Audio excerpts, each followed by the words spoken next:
নিজেকে প্রশ্ন করতে হবে, আল্লাহ পাক আমাকে সৃষ্টি করলেন পৃথিবীর বুকে কি কারণে? বিপরীতে দেখেন, গরু, ছাগল, বিড়ি, ওয়াল খাইল, ওয়াল বিগাল, ওয়াল হামির লিতারকাবুহা, এগুলো আল্লাহ পাক সৃষ্টি করেছেন। যা কিছু দেখেন এগুলো বাহনের জন্য, সৌন্দর্যের জন্য।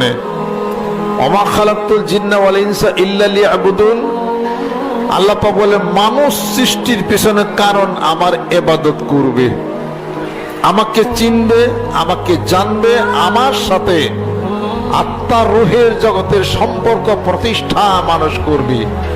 আমি তার স্রষ্টা, আমি তার রব, আমি তার খালেক, আমি তার মালিক। যিনি সৃষ্টিকর্তা তারাই চিনি না, যিনি রব পালন কর্তা তারাই চিনি না, যিনি সকল কিছুর মালিক তারাই চিনি না। আল্লাহ পাক বলেন এই মানুষকে শক্তিশালী করেছি, আমার একটা আমানত আমি দিছি, জমা রাখছি মানুষের মধ্যেই, যা আসমান, জমিন, পাহাড়ে রাখতে চাইলাম।